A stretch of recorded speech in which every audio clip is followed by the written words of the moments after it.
Right, so if you want to get the perfect score, there's no way to do that, no other way than getting 40 out of 40. Which is kaya. Sa lahat ng exam, between listening, reading, writing, and speaking, si listening ang pinakakayang i-perfect. No? So kaya naman, i-aim nyo na, i-goal nyo na maka-perfect kayo sa exam. Okay? I-goal nyo na siya na maka-perfect kayo sa test. Maka 9. So imagine nyo, pipila kayo sa Jollibee. No? Tapos may matanda na naka-wheelchair. Nakabigin yung gano'n yan. Kasi priority ka, naka 9 ka sa listening eh. Mga buntis, mauna ka sa kanila.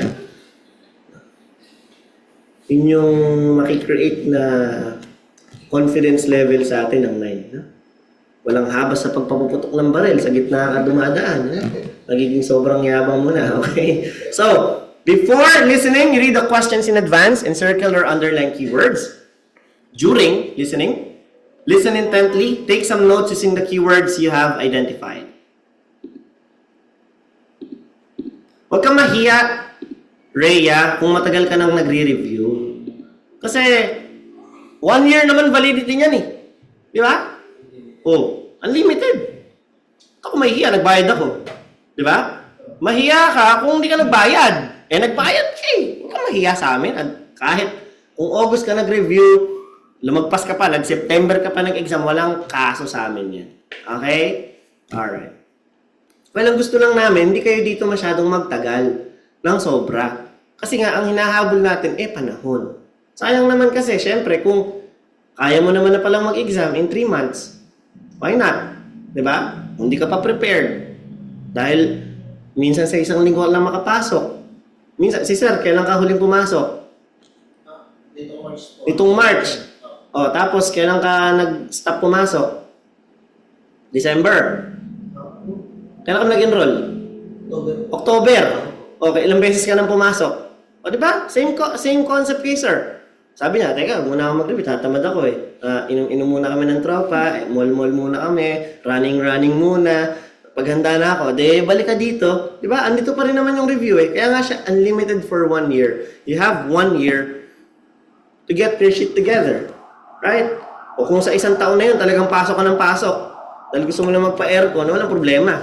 Wala kang magawa sa bahay. Meron yung estudyante, tapos sa mag-review, sabi niya, wala kang magawa sa bahay, punta na ako dito. O, diba? Kasi binibigyan siya ng magulang niya ng baon. Diba? O. Walang problema. Isang taon naman kayo nag-review, okay, mahihiya kasi nagbayad kayo. Okay? After the listening exam, never fail to review your answers. On the recording, you'll hear, you're now given half a minute to check your answers. This script will be heard after each section. Try to guess if you have left some items blank. Use the questionnaire to get an idea what guess you need to make.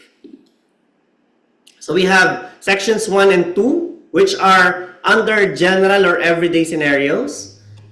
So, pinakamadali po si section 1 and 2 because of the content. Bakit? Kasi familiar tayo sa scenario na to eh.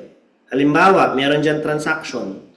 Merong telephone conversation kang maririnig. Hi. Is this an English course agency?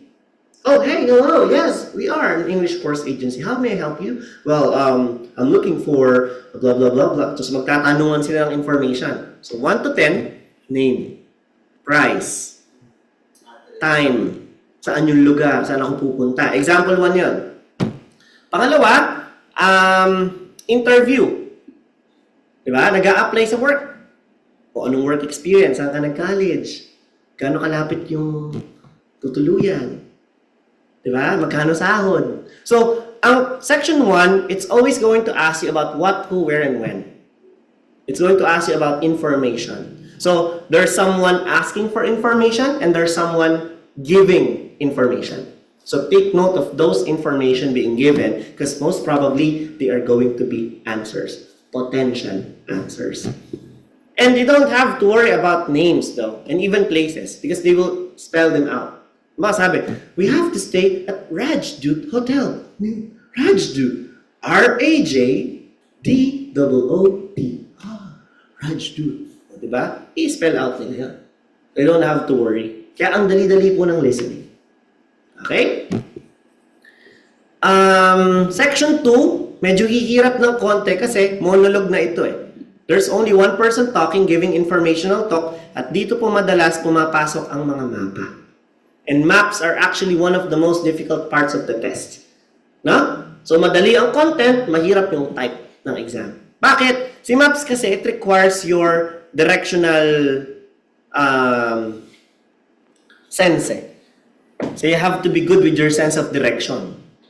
Well, you have to go north from here. On the left, on the first corner, adjacent to, nearby, around, surrounding. So you might be lost with how the words are being stated during the presentations.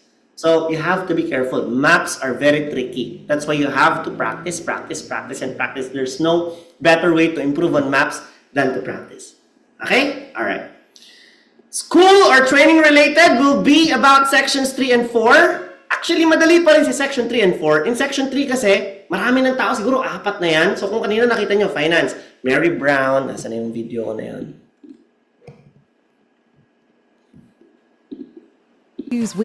No? Meron tayo kanina ditong Mary Brown. The table. No? Mary Brown, John Stevens, Allison Jones, Tim Smith, at Jenny James. Sabay-sabay minsan nagsasalita yung mga cookie ng ina na yan. So nakakalito siya. So sino na ba doon si John? Sino na si Allison? So you have to be really attentive. No? Adagdag ko na rin pala, never ever submit your answers incomplete. Huwag na huwag ka magsasabit ng incomplete. Sayang eh. Kasi ganito yan. Na-miss mo yung item 17, di mo siya narinig. Kasi mapa to, di ba? Mahirap ang mapa. Pucha, nakalimutan ko yung 17. Ano kaya ang pwedeng kong isagot dyan? Sabi mo. So mag-iisip ka ngayon. Ano ilalagay mo? Okra? Talong? Hindi pwede. Kasi you have to do hypothetical guess. Manghuhula ka pero may katuturan. May dahilan kung bakit yun ang hula mo. Halimbawa, ano kaya ang ilalagay natin sa 17? Isip-isip mo, ano? Cookery room kaya? Bakit? Bakit cookery room? Kasi yung mga room, pottery room, cookery room, games room, nandito sa kabilang side. Kung ikaw ang architect, bakit mo ililipat yung isang special area room dun sa accommodation? So may girls accommodation, may boys accommodation. Bakit mo ilalagay yung games room sa tabi ng boys accommodation? Hindi nagsipaglalaro-laro lang yan. Kitchen, hindi sila nakatulog kasi doon nagkakainan. Dahil may mga kumakain na madaling araw. Sports complex, masyadong maliit, sagot mo na sa 16 yon. Nakikita? So malamang sa malamang, baka staff accommodation si 17. Para, andun lahat ng accommodation. Girls accommodation, boys accommodation, staff accommodation, at mababantayan na rin nila yung mga boys. Nagkakaintindihan? Ganun ang panghuhula. Nagkakaintindihan po. So, kaysa isubmit mo siya, na may kulang ka na puntos, mag-iintindihan mo naman pala, no? Sabi dyan, sharks can grow up to A, 3.6 cm. Literal po itong naging tanong. Item number 36 sa isang listening test namin last time. B, 3.6 meter. Or C, 3.6 kilometers. Hindi ko narinig yung audio. Alam ko na B ang sagot. Malinaw?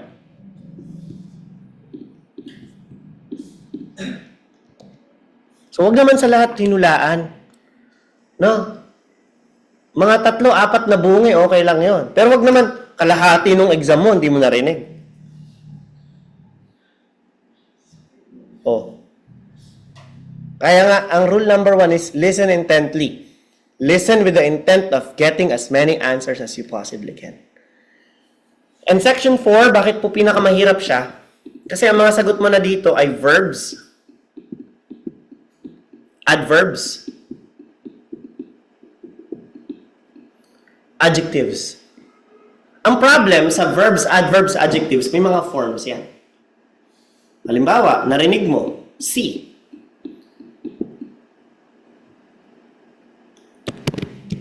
Let's see a movie today before we go to the market. Tapos, may have sa umpisa. Blank. So yung have see, nasagot mo is mali. Dapat have seen yan. Oh. So you have to change. Especially pag nakakita ka ng be na verb. Yung is, are, was, were, am, has, have, had. Kailangan past participle ang verb. Ang problema kasi sa past participle, minsan papalitan mo yung spelling nila. Halimbawa, yung cut.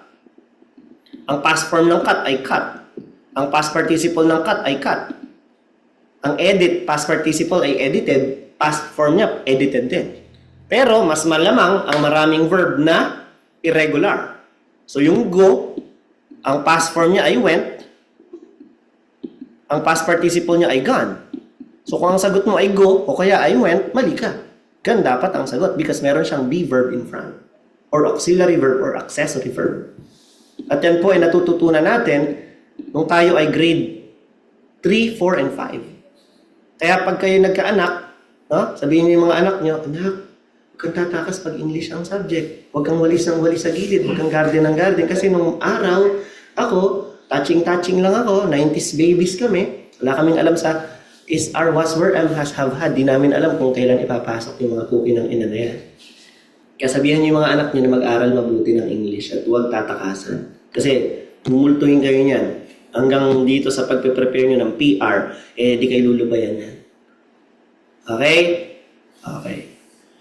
So good news sa mga medyo mahihina po sa grammar, meron po tayong mga grammar lessons conducted by none other than Miss Shannon. Grammar 1 to 7, plus grammar for IELTS. Okay. So 1 to 7 kasi scattered in 2 months yan eh. So kung wala ka ng 2 months para mag-prepare, isa-isahin mo na naman yun, 7 Dragon Ball, 7. May isa tayo, grammar for IELTS. Lahat-lahat nandun na.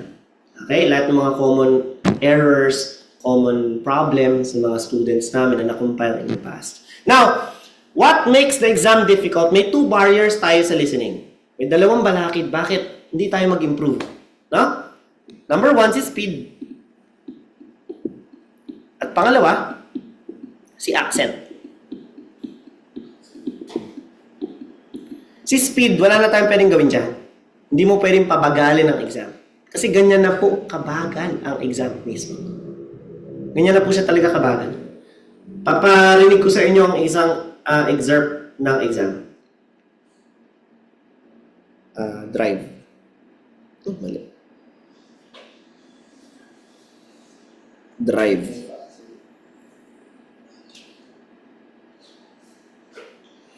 So ito po ang example ng isang exam audio.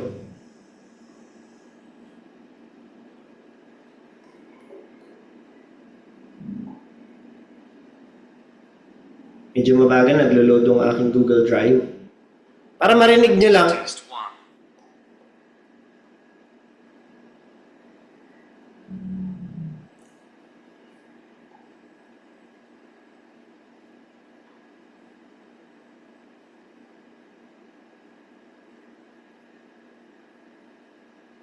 Section 1. You will hear a telephone conversation. Ganun sila magsalita. Okay? Mas mabilis ata sa YouTube Between to. a woman and the secretary of a cycling club. First, you have some time to look at questions 1 to 10. Parinig natin conversation mismo. Next year. That's bigger than I expected. Yes, there are plenty of opportunities to meet people. And how much does it cost to join? It depends. £40 is for standard members. £40 for standard members. Ganun sila mag-usap. Tapos sabihin ko sa inyo mabagal na po na pagsasalita yan. Because they are trying to let you catch those answers. £40 dinidiin nila talaga.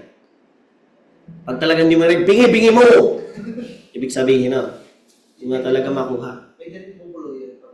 Yes, yes. Another clue, they highlight answers. Gusto nila talaga makuha mo yung sagot dito Listening talaga pinakamadali. Ako nagsasabi sa inyo. But the problem is, some people cannot adapt to the speed Tama po? Nahihirapan pa rin sila eh. Kasi hindi sila masyadong sanay na makinig ng ganon conversation. So anong suggestion ko? Listen to your audio all day long. Hindi ko sinasabing sagutan mo ha. Sinasabing sagutan. Pakinggan mo lang yung mga conversations na yan. Sino nagwawalis sa bahay? Naghuhugas ng pinggan. Naglalaba. Naglilinis. Ayaw pa mga umami na itong mga lalaki na to. Teka, masisira yung pagkalalaki ka dito. No? So may gawaing bahay kayo, play nyo sa speaker. You will hear two students talking about. Habang naglalapasok ka, habang naghuhugas ka ng pinggan, habang naglalaba ka. O, sino nakasasakyan? O, Bluetooth mo. Saan ba makukuha yung mga audio? Ay, ipapost ko. Yung mga sample na pwede mong pakinggan sa YouTube. Okay? Hindi mo kailangan sagutan. Kailangan mo na maging familiar sa speed ng conversation nila. Okay? Magandang practice yon to adapt to the speed. Now, if we can't do anything about speed other than make ourselves familiar with it, we also have accent as another blockade. Sana naman pong balakid to, si accent. Well, we have three kinds of accents. We have American for the very lucky few. Bakit po very lucky few?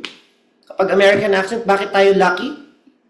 Kasi hindi yung sa pamilya. We're familiar with American accent. Diba? We watch Hollywood films. We listen to songs. We listen to rap songs. Chris Brown. Diba? Rappers like Cardi B, Eminem, bands, Guns N' Roses, Bon Jovi. Ano pa? Napakadami nating pinapanood na nasa American English. Oh, NBA lang. Pag ini-interview sila. Diba? They use American accent because they are from the US. So as Philippines, who became a colony of US for quite some time in the early 50s, early 40s to 50s, we're familiar with the American accent. Commercials, ads. Hanggang ngayon nga, mga news natin naka-American English pa eh. Oh. So kung familiar sa familiar lang, wala na tayo mas pa-familiar pa kundi American accent, American English. Tops. Madaling-madali sa atin yan. British accent. Would you have any problem dealing with the British accent? No. Bakit? This is another accent that you're familiar with it. Tama? Oh, sino yung mga British artists na pinapakinggan nyo? Mga makabago. Ed Sheeran. Adele. Harry Styles. Okay? The 1975. The Script. Mga British bands yun. Ano pa? Actors and actresses. Sila Daniel Radcliffe, mga gumanap sa Harry Potter. Naka-British accent yun. Tapos ngayon, maraming nanonood ng Bridgerton sa Netflix. Sawa ko, adik na adik doon. Oh, naka-British accent din sila. So, hindi tayo mag-a-adjust ng masyado. Because we're familiar. Pag British accent, walang mga R. Diba? Si Peppa Pig lang, kailan ng mga anak natin. Daddy, where's the water? So, adjusted tayo sa British accent. At eto na, si Australian accent for those who are cursed. Again ha, I have Australian friends. My wife's cousin married an Australian guy who I'm friends with because we're both trying to lift weights. No? Chat-chat kami. Pag umuwi, nag-uusap kami. Ako lang nakakausap sa kanya. Ay, alam mo, mate. Yes. Di ba? Walang nakakaintindi sa kanya eh. Oo, talaga yun. Mas kailan ko galing ko. Agulat. Okay? Just to give you an overview, bakit ganun po ang pagsasalita ng Australian? In the past, Australia used to be the world's largest penal colony. Lahat ng kriminal na nahuhuli nila in the UK, in Great Britain, pinapadala nila sa Australia. Bakit? Panakot nila yun eh. Papatapong ka sa isang lugar na ano lang meron doon, kangaroo, ahas, malalaking spider, malayo ka sa pamilya mo. So talagang it's a barren land. Nung na-discover nila yung US, talagang masayang-masaya sila, nagre-rejoice sila kasi nga minahan ng ginto, minahan ng silver. Sa Australia, wala tuyot na tuyot. Damo, walang crop, wala talaga. Walang resources. Kaya sabi nila, gawin na natin itong kulungan. O syempre, lahat ng kulungan, na nasa kulungan, mga nasa Northern Ireland. Kaya ang laki ng resemblance ng accent ng Northern Ireland sa Australian accent. So, sino kilala nating Irish na personages? Si Conor McGregor. Pag narinig niyo siya magsalita, halos kaparehas siya magsalita ang mga Australian. Kasi mga kriminal ng Northern Ireland, pinatapon. Naturally, ang mga kriminal, hindi ko naman sinasabi lahat, ay mga walang formal education. Yung mga magnanakaw, mga murderers. So dahil wala silang formal education, mali ang mga grammar nila, mali ang pronunciation nila, hindi corrected early on. Kaya yun ang naipakalat nung lumaki ang population sa Australia. So syempre, hindi lang naman mga kriminal ang nandun, hindi lang naman mga nakakulong. May warden ka rin, may mga sundalo ka din. At yung mga sundalo na yon, dahil 3 buwan ang biyahe, papunta pabalik, 3 months ha, 3 buwan biyahe talaga. Ganun katagal, dinadala na nila yung pamilya nila. O doon na sila nagpalaki ng pamilya. At lumaki ang economy ng Australia from there. Kaya yun po ang history niya. Question answer. Yes, sir. Diyan sa listening, may Australian accent talaga. Yes, papakinggan ko sa inyo yung difference. Ito na, no? Meron ako ditong 3 paragraph na babasahin ng ating audio. Pakinggan niyo pong mabuti. Ito yung sample ng American accent. Please call Stella, ask her to bring these things with her from the store. 6 spoons of fresh snow peas, 5 thick slabs of blue cheese, and maybe a snack for her brother Bob. We also need a small plastic snake and a big toy frog for the kids. She will scoop these things up into 3 red bags, and we will go meet her Wednesday at the train station.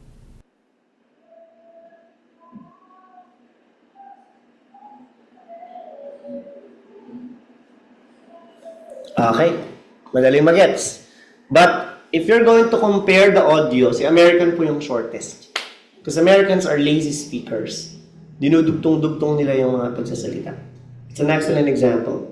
Pag kinausap niya sila Curry, sila LeBron, hey, you know, I grabbed some rebounds and you know, teammates and I decided to grab some balls and then I think we did good today. That's all overall teamwork effort.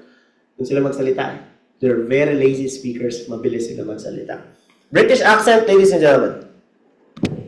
Please call Stella. Ask her to bring these things with her from the store. 6 spoons of fresh snow peas, 5 thick slabs of blue cheese, and maybe a snack for her brother Bob. We also need a small plastic snake and a big toy frog for the kids. She can scoop these things into 3 red bags and we will go meet her Wednesday at the train station. Yo.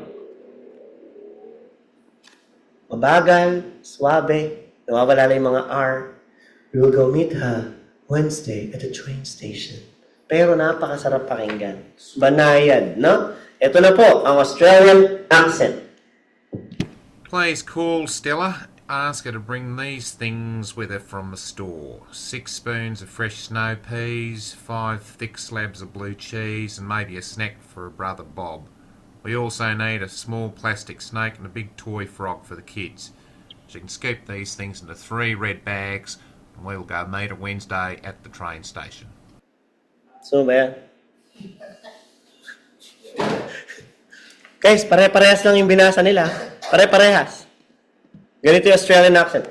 Please call Stella, ask her to bring these things with her from the store.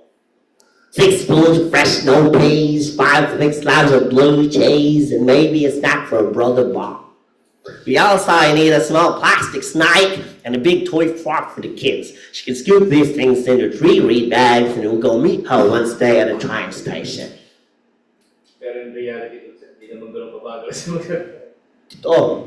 Lalo pag sa listening test. Pag sa trabaho kasi wala eh. Bilis talaga na magsalita. Kaya anong gagawin natin? Magdasal. Lord, sana po hindi po ako makaranas ng Australian accent sa exam. Totoo yan. Kasi nasa swerte yan. Kung sino matatapatan yan, good luck. Meron talaga. Siguro, 30% chance na ma-encounter mo yan? So, may question. So kung may 10 silya dyan, may 3 makakaranas na to. Natingnan niyo yung mukha nila. Pag mga nakaganon na sa exam, naka-Australian accent yan. Sige, sir. Kung ano, mag-start ako ngayon, tapos mag-exam ko na sa April 11. Okay lang. O-practice ka bukas. Kung ano yung matututunan mo ngayon, gawin mo bukas.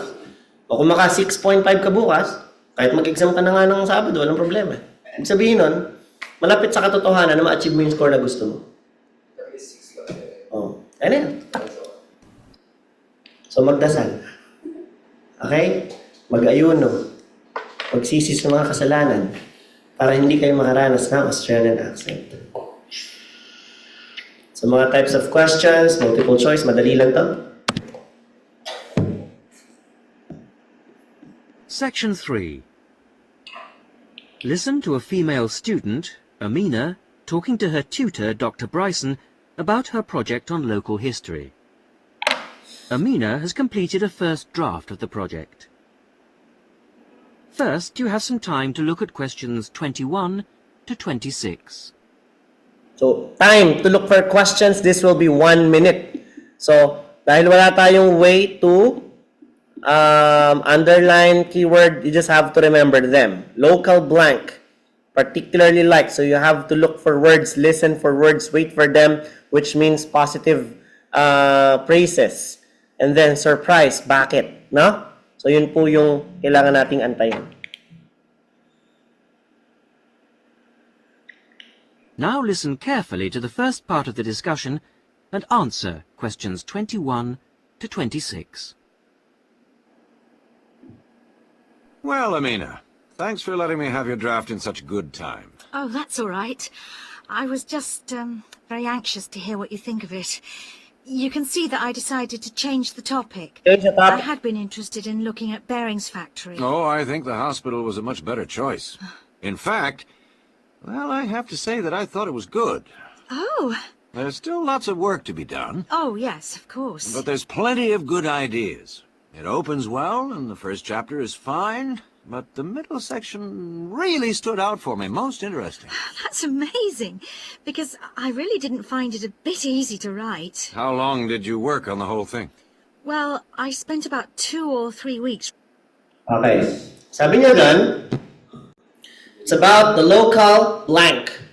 I was looking at Bering's factory. No, I think the hospital is a much better choice, sabi ni Dr. Bryson. Which means na from factory nung una, pinalitan niya sa hospital. Kaya ngayon, maganda na ang comment ni Dr. Bryson. Kaya hospital ang project ni Amina. Dr. Bryson particularly liked, it opens well. Sabi niya sa introduction, it opens well. So yung opener, maganda. First chapter is fine, so okay lang din. But the middle section, ito yung mga sinabi niya, really stood out well for me, most interesting. So sa kanilang tatlo, favorite niya si middle section, kaya yun po ang sagot. Now, ang bilis ng transition. Yes, it's not so because I didn't find it easy to write. Didn't find it easy, found it difficult. Kaya po ang sagot natin sa 23 ay letter C. So ganun lang po si multiple choice. Very easy. Totoo, madali. Si multiple choice po ang pinakamadali. Parang hindi naman. Si multiple choice actually is the easiest part. Si map pa rin ang pinakamahirap. Mamaya, papakitaan ko kayo ng mga sample ng map. So sa map, meron po tayong tinatawag na referencing. So pag referencing, ibig sabihin, kailangan mo bumalik sa point. Meron namang map na tinitrace. Ibig sabihin, para kang tinutour, na dito na tayo sa gawin na to, straight ahead. So lumalakad kayo, nagmo-move kayo. Ito, may reference point, babalik at babalik ka dito. So pakinggan natin ang ating audio. Well, here we are at the top of the tower, and we're going to look at the view from each direction. Out to the east, the large buildings about 1 kilometre away are on the Olympic site. There's an indoor arena for gymnastics, a stadium for track and field, and a swimming pool for races and synchronised swimming, and also diving. If you look carefully down there, you can see the train lines. The Olympic site has its own station to encourage the use of public transport. There is also a car park, but it only holds a limited number of cars. The formal park has some specially created water features. If you look out here to the south, you can see a circular ornamental pond. And around to the west, You can relax and sit on a bench to smell the flowers and the rose garden. And finally, up to the north, if you look in front of you now, there's a lake with a small island in the centre. You can hire rowing boats at the boat shed, which you can't see from here. But if you look through the trees, you can see the cafe, which has lovely views across the water. OK, let's climb down now. We will go now and have a look at the nature reserve section of the park, which has opened up natural wetland to the public. So, here we are at the top of the tower. Out to the east is the Olympic side. So, kanan. So, pag nahirapan ka, meron tayong compass. Pero kadalasan, wala. So, kung bisaduhin mo, north taas, south baba, east kanan, west kaliwa. Okay, so tandaan mo siya ha. Again, it's all about how you remember it. So, dun din po magkakaroon ng secondary directions. Northeast, northwest, southwest, southeast. Okay? So, you have to be good at that. And not only that, but you also have to be good with around, through, no? Sabi dito, indoor arena, stadium, track and field, we have the train lines to encourage the user to use the public transport. But there's also a car park. So may binanggit siya dito na wala. May box dito na nakaturo kay 15, baka yun si car park. Now, dito sa park natin, meron tayong ornamental features, no? Water features. Ano no yung pond sa south. So tapos na tayo dyan. Then sa west, pwede ka daw mag-relax, sumupo sa bench, ayun yung mga bench yung maliliit. And smell the flowers in the rose garden. So napapalibutan ng bench, ang benches ng rose garden. So rose garden ang sagot natin sa 16. And then, up north, meron daw ditong lake with a small island in the center. Ito yung island na sinasabi niya. You can also hire rowing boats, pero hindi mo daw siya makikita kasi natatabunan ng trees. So kung ito yung tower, ito yung boats, hindi mo nga siya makikita. But if you look through the trees, sa pagitan ng mga puno, there's a cafe. At ito nga yung cafe. Kaya yun po ang naging sagot natin. Mamaya magpakita pa tayo ng isa pang sample. So sa formatting po, ang suggestion ko palagi, all caps po ang sagot. All caps. Naka-capitalize ang lahat ng letters. Kung ang sagot mo halimbawa is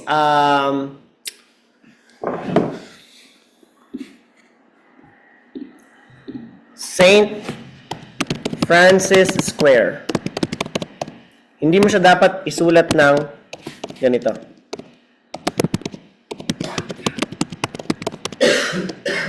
Or, kung gusto mong i-follow yung proper capitalization, mamamali pa rin to. Bakit? Ang capitalization rules kasi pag lugar, capitalize each letter of the first word. So, si S, si F, at saka si Q dapat nakakapitalize. Eh, yung sagot mo, capital yung S, capital yung F, pero nakalimutan mo i-capitalize yung S. So the safest. Mali pa rin. The safest, if naka-all caps yan, anong problema? Safe, sir. Sir, paano po yan? Ang option ko, small letter A. Ang sagot ko, big letter A? Yes. All caps mo pa rin. You can never go wrong. Clear? All caps lagi ang sagot. Yes. Tama. And then tenses, what past is, makakakita ka ng be verb. So kung ang narinig mo is, you have to give this first, this must be blank first. So yung narinig mo na give, gagawin mo na siyang given. Singular, plural, may mga clue naman tayo dyan. Mga is. Siyempre, singular yan. So ang sagot mo dapat dyan ay clear. Clears pala dapat, nakalimutan mo yung S, mali na po agad yon. So kaya po marami nagkakamali sa section 3 and 4 kasi normally ang sagutan dyan ay adjective, adverb, at verbs. At yung mga adjective, adverbs, at verbs ay may mga forms. So you have to be careful with them. Formatting your answer. Pag may binanggit na date, lagi pong magsusupersede ang date ha, lagi pong ilalagay yung year kasama, kung kasama yung year. Ngayon kung wala naman, halimbawa, nasabi niya, January 23. So, sinagot mo, 23rd January. Ano po dyan ang tamang sagot? Lahat po yan ay tama. Pero, you have to answer according to how you heard it. Ang sabi dyan, January 23. Bakit maglalagay ka ng 23rd? So, wag mo na lagyan ng RD para hindi ka na malito. Clear? Okay. So, ano po ba ibig sabihin ng write no more than 3 words and or a number? Kasi ang sagot ko dito sa school ID number or student's identity number is AE 1007-809. Yan po yung sagot ko eh. Ibig sabihin po niyan, mali na ako kasi 7 po yung numbers dyan eh. Ganito po yung ibig sabihin ng write no more than 3 words. Minsan may makikita ka pa, write no more than 2 words, write no more than 1 word and or a number. Ang ibig sabihin po ng and or a number is that ito po ay kasama sa unit. So halimbawa, ang sagot mo dyan, January 23. So, January is 1 word, 23 is another word, making this 2 words. Okay? So, yes. So, dito, kung nakalagay, write no more than 3 words, 1, 2, 3, pasok pa rin siya. Paano naman, sir, nakalagay, write no more than 2 words? Mali na to. Yes. Kaya nga, ang sinasabi ko sa inyo, kapag may binigay na mga student number, TIN number, passport number, ticket number, kahit wag nyo nang lagyan ng space o hyphen. Kung na rin mo, AE 1007-809, with or without spaces, with or without dashes, pasok. Pero mas safe kung walang space or dash kapag meron kang number of words allowed. Mas safe yon kasi pwede kang lumagpas ang di mo namamalayan. Okay. Nakalagay, write no more than 3 words and or a number. Ang sagot mo ay January 23 to January 25. Tapos ang karir mo dyan. Yun yung sagot, sir. Paano gagawin ko? So yung 2, gawin mong hyphen. Kasi ang hyphen, di naman niya nakakount as a word dahil simbolo yan eh. And then, burahin mo yung January 1. Pasok yan sa write no more than 3 words. May isa pa. Ang narinig mo ay big, red, juicy, apple. Patay, 5 salita yan. Kuwang-kuha, walang numero-numero dyan. Ano? Una mong tatanggalin, article, a, an, or the. Unang-una mong tatanggalin yan. A, an, the, his, her. Ang sagot lang, write no more than 1 word. Ang sagot mo, his jacket. Tanggalin mo yung his, jacket na lang ang sagot. Nakuha. Okay. Big, red, juicy, apple. Pili ka. Kasama ba yung big? No. Kasama. Kasi it determines sa size eh. May small apple, may medium. So kasama si big. Si red, kasama. Kasama rin. Dahil may iba-ibang kulay ng apple. Di ba? May yellow, may green, may bulok na itim. Di ba? So si juicy, ang tatanggalin mo ngayon. So big red apple is going to be your answer. Clear? Okay. Si Juicy po ba, di ba, adjective din siya? Adjective din. Pero, siya yung least important sa mga adjective. So, pwede mo siyang tanggalin. So, mamimili ka lang, ano yung sasama mo?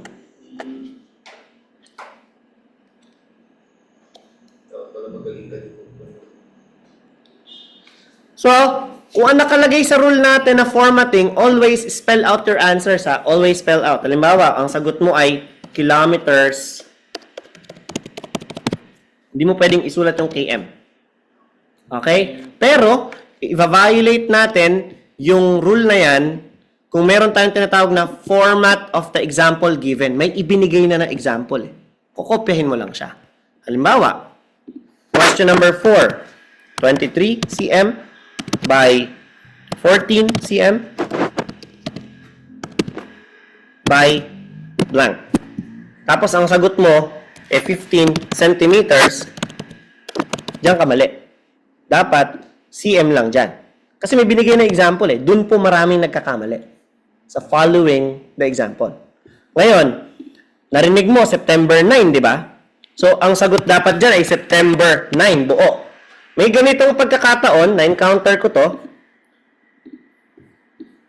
Ito halimbawa yung match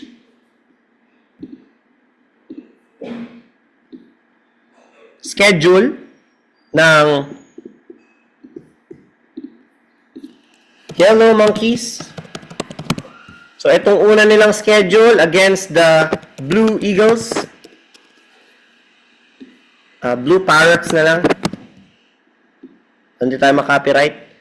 Ito naman ay Red Dragons. Yan.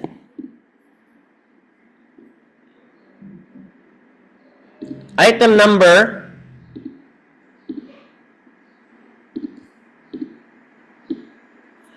14.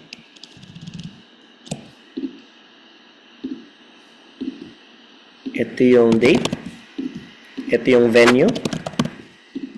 Tapos nilagay ay British Sports Center. Yan. Tapos dito, 11 Sept. Yun yung format. Item 15. Okay. Ganito mo siya narinig sa audio.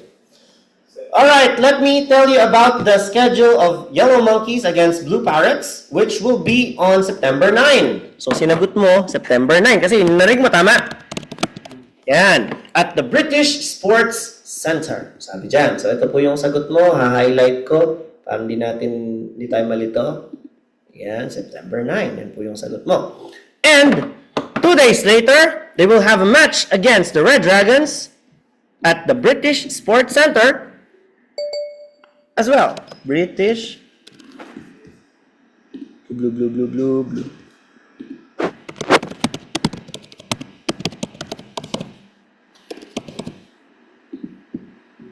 Yan po yung sagot mo, ano? Pakita ko lang. Saglit. Yan. So, ang sagot mo ay September 9. Ang sagot mo na yan ay mali. Dahil ang format dapat na kokopyahin mo ay ganito. So, si September 9, dapat gagawin mo 9 Sept para maging tama siya. Tapos, sir, bakit mali yung British Sports Center? Kasi, yung spelling na nandito sa format ay naka-British spelling, ang ginamit mo ay American spelling. Tandaan, if we don't have an indication, walang nakalagay, always use the American spelling. Kasi as Filipinos and the international community is more familiar with the American spelling. But in such cases, pangalan to ng lugar eh. Yun yung pangalan niya. Halimbawa, Plaza Lucero. Tapos, ginawa mo siyang Plaza Lucero. Maliligaw ka sa Google Map. Hindi mo mahahanap yan. Kasi yun yung pangalan ng lugar. So, hindi mo pwedeng baguhin yung spelling niya. Kasi indicated na siya doon. So, that is what we refer to about the British and American spelling. Use American spelling pag walang indication. Use British kapag merong format of the example given. Yan. So, eto dates. Kuha kayo ng lapis at papel. Mabilis lang to. Kaya nyo to. 2 tanong lang to. 2 questions. Cellphone. Kung wala. Very basic lang to. Saan to, sir? Sa... Yung 21 and 22, date lang. Ayun. Now turn to section 3. Pakinggan. Section 3. You will hear 2 friends discussing a course they have just done. First, you have some time to look at questions 21 to 27.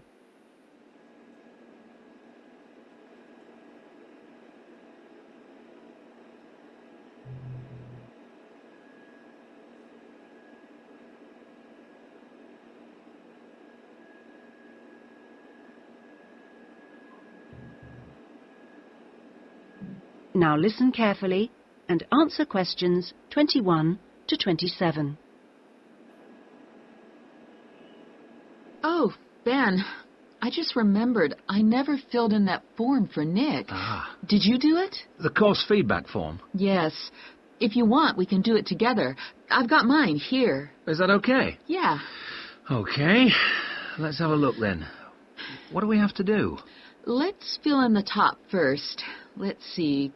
Course code. It's communication in business. Okay. Communication in business. I do know that, but what's the code? CB16 something. CB162, isn't it? That's it. Okay. And dates. When did we start? I remember my birthday's on May 4th, and it was the day after. It must have been May 5th. Gosh, doesn't seem that long ago, does it? No. And we finish at the end of this week on Friday, so that's July 15th. 16th. Oh. Monday was the 12th. Yeah. Right, that was the easy bit. Now, Yan. So, in such occasions, may mga instances na pinapalit-palitan nila yung mga answers. Yun yung kakadagdag sa kalituhan. So, anong sagot nyo sa 21? May 5? 5 and January. 5 May, 5th May, May 5th. Regardless of the arrangement, pwede. Pero dahil sinabi dyan, May 5th, gano'n natin siyang isusulat. Kuha? Okay.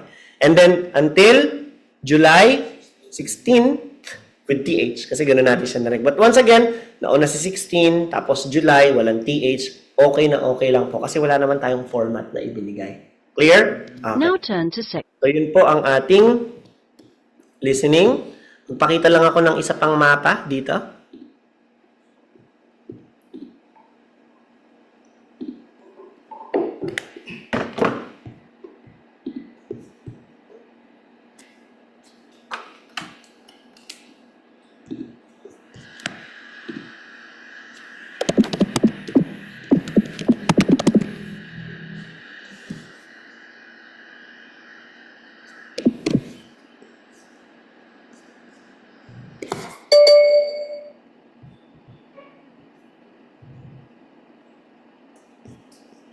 May PTE rin ang Meron po.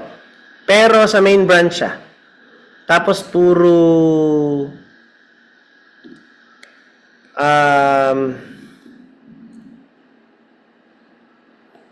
online lang.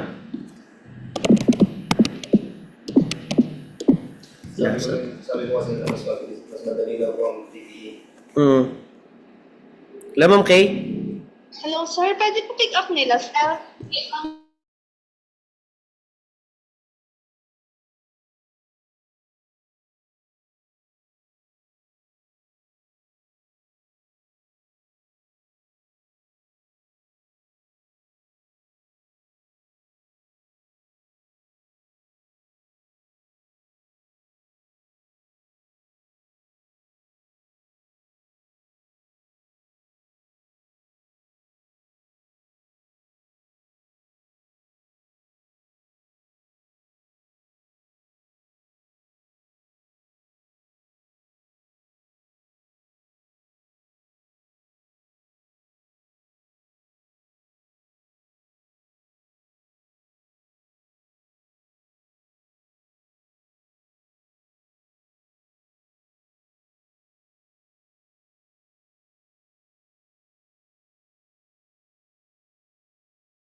When you enter the site, please make sure you keep to the paths at all times. There are a few other things, the highlights of the site, if you like, that I want to mention. Take a look at the map. Our present location is marked at the bottom. This year, we've identified the foundations of an ancient bridge. Bridge foundation. It's really exciting today because a team of divers are in the river searching for lost objects. Okay. To reach the bridge, take the main path ahead of you, go straight on, and keep going till the path bends to the left. You'll see a smaller track leading off to the right. Follow that to take you to the river, where the divers are. You might be interested to see the rubbish pit. This is very near the castle walls in the northwest corner of the site. It actually dates to the time of the castle and not the ancient village. We found oyster shells and fish bones, and we assumed they were thrown from the castle kitchen above. One area we excavated in the first summer uncovered the site of a meeting hall. We knew it was an important building because it had 2 rows of post holes, deep enough to support a large roof. It's the largest structure in the central area of the site, next to the current excavation area. Last year, we discovered a fish pond in the ancient village. Normally, these were beside a river. The pond here is further away, but it's possible the river has moved slightly. Anyway, to get there from here, you turn right at the first information board you come to and follow the path into the trees. Before you come out of the trees, you'll see it on your right. Ayun. If Ito lang. you reach the river, you've gone too far. Okay, sa E. So, does anyone That is the end of part 2. Ganun po ang answer. You now have 30 Okay. seconds to check your answers to Gamitin mo part yung 2. finger mo to trace it. Tapos ito yung mouse, pwede po, ha? Okay. So, ganun po ang ating listening. Sa listening pa lang yan, sir. O, pag-aaralan natin yung iba ng isa-isa. Kayo mag-alala. Meron pa tayong writing, meron pa tayong reading, meron pa tayong speaking. Sa listening pa lang, sir, nakuha na Kaya yan. So, that's it for today. John, Louie, Ray, Ryan, thank you for participating via Zoom. So, dito rin sa ating mga attendees, maraming salamat sa inyo. So, everything that you have learned today, I hope will be able to be practiced tomorrow. You can hopefully produce great results sa ating mock test bukas. Sa listening and reading. Kung gusto nyo na mag-practice ang reading, pwede nyo na siyang testingin bukas. Just to make yourself familiar. Kasi, ang gagawin nyo bukas na mock ay kunwari, test nyo na eh. Dahil nga, same difficulty siya ng test, kailangan nyo rin siyang seryosohin. Okay? At sa mga hindi po makaka-attend, you can send us a message. Saan po kayo pwedeng mag-mock? Again, sa bahay yun. Huwag nyo gamitin ang cellphone. Dahil browser po itong test natin, hindi po siya pa-function as intended, no? Yun lang. That's it. Have a nice day. God bless and good luck on your test. Pwede mag-practice din yun, sir. Hindi po. Dahil